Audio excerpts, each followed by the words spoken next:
Hi everyone, thanks for watching. Today I want to talk about the next Pope, who I am convinced will be the false prophet, the second beast of Revelation 13. I believe that we could be only a few months away from this happening, so I'd like to focus in on a couple of strong possibilities of who this next Pope could be.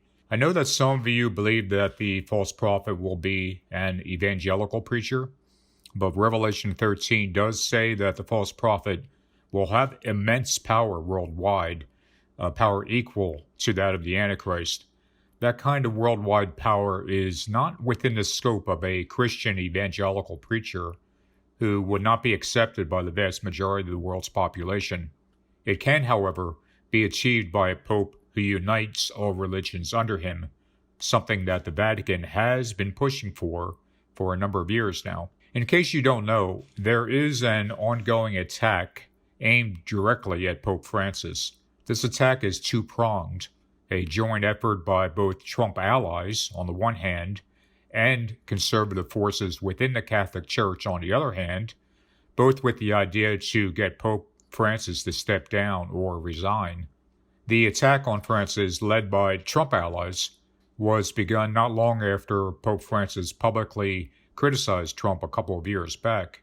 As we all know, Trump is incredibly thin-skinned, likely at a level that no U.S. president has ever been. Trump has bragged that when he is attacked, he strikes back 10 times harder. The removal of Pope Francis would be the ultimate payback in his eyes. Trump's desire to get back at Pope Francis was originally spearheaded by none other than Steve Bannon, before Trump and Bannon parted ways. Bannon, along with others, has actively worked with conservative Catholics in Europe to further the goal of removing Pope Francis. This attack by Trump allies hasn't been framed as coming from Trump, but rather as an effort by Catholic laity, the ordinary members of the Catholic Church, to remove a liberal pope. The second prong of the attack on Francis is by conservative forces within the Church, who view Francis as having liberalized the Church. One powerful figure leading this is Archbishop Viganò.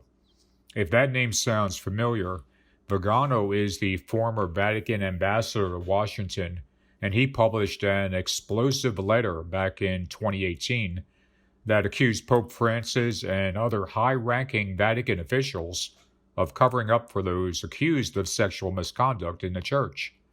In that letter, Viganò called on Pope Francis to resign. Viganò also sent a letter to Trump and later released it publicly. In that letter, Viganò expressed a belief in the so-called deep state that opposes Trump and in a deep church that opposes reform. In the letter, Viganò lauded Trump and portrayed him as a hero. Trump, of course, loved the flattery and later tweeted about the letter, encouraging everyone to read it.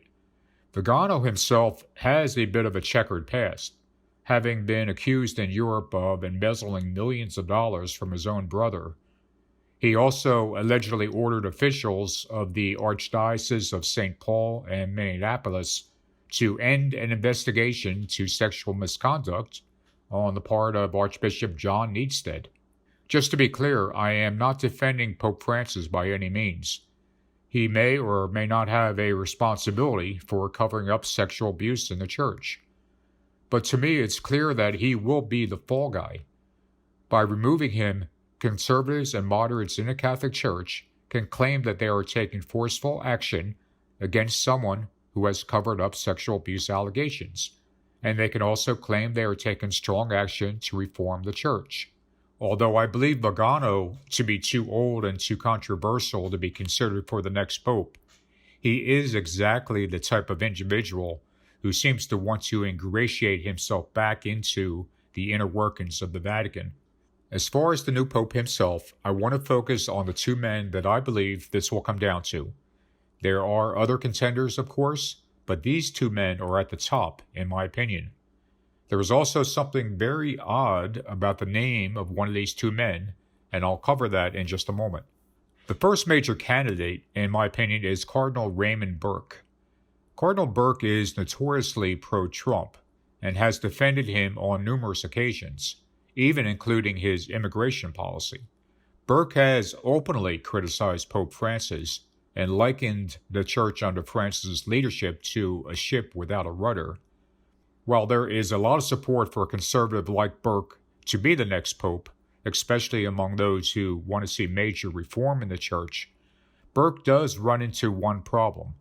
It's the College of Cardinals that chooses the next pope, and Pope Francis has basically remade the College of Cardinals in his own image. As of now, well over 50% of the cardinals who will select the next pope have been chosen by Pope Francis. This greatly increases the likelihood that Pope Francis' successor will continue on the same path as his papacy. Although Cardinal Burke is a leading contender to be the next pope, I do think that choosing an American cardinal who has been so overtly critical of Pope Francis would be a bridge too far for many of these cardinals, since they still likely view Pope Francis fondly. The second and more likely candidate, in my opinion, is Cardinal Pietro Parolin. Parolin has been the Vatican Secretary of State since 2013 and is second in Vatican hierarchy after the Pope. He has often been talked about in the past as being one of the names considered for being the next pontiff. Many conservatives in Catholic laity view Parolin as being too similar to Pope Francis, but that perception could be a bit flawed. In fact, he's a veteran diplomat who is known for his administrative ability and reasoned approach, unlike Francis, whose reputation is that he is given to impulsive decisions, which he then reverses without telling anyone. Interestingly, Parolin specializes in geopolitics, and under both Pope Francis and Pope Benedict, he has long been involved in political affairs around the world and in the Vatican's effort to unite all religions under the authority of the Pope. Needless to say, excelling at geopolitics and having an insider's knowledge of the Vatican drive to unite all religions would be two essential skills for the coming false prophet. Parolin would, in my view, be the steadying force that many of those in the College of Cardinals would be looking for in the next pope. He would not be as unpredictable and divisive as Francis has been, and would be able to offer a sense of continuity going forward while also being an agent of change. Parolin has said that he has an open mind toward Trump. Cardinal Pietro Parolin, the Vatican's number 2, thinks it's time to give the new president the benefit of the doubt before making rash judgments against him. I think we should give the president time to make whatever decisions he deems appropriate. Personally, I already like the fact that he presented himself the president of everyone. He would likely look to move the church in a more moderate direction and perhaps even surround himself with those who view Trump favorably.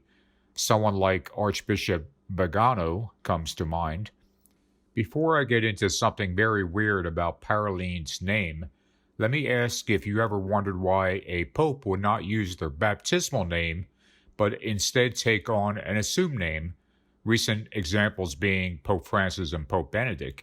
Well, that wasn't always the case. By some accounts, the naming tradition began with Pope John II, who was named Mercurius at birth after the god Mercury.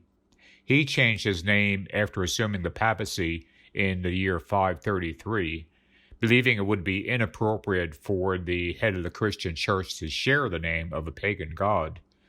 There are those now in the church who believe it would be a refreshing change for the next pope to use his baptismal name rather than an assumed name.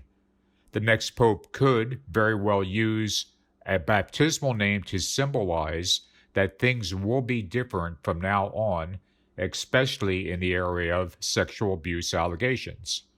If indeed the next pope is Pietro Parolin, as I suspect, and if Parolin does decide to keep his baptismal name, there's something very weird about that.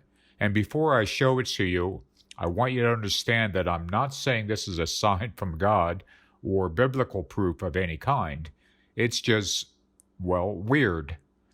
First, let's take a look at what the official name would be of the next pontiff, assuming Parolin is the chosen one. It would be Pope Pietro Parolin. The first thing that jumps out, of course, is that there was never a Pope Peter because of Peter in the Bible. The name Peter is one that other popes have avoided naming themselves.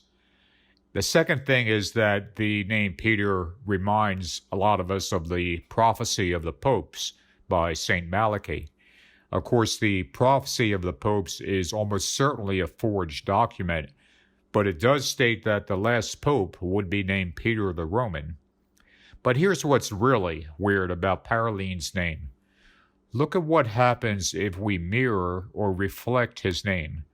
Does anything jump out at you, such as perhaps 3 sixes?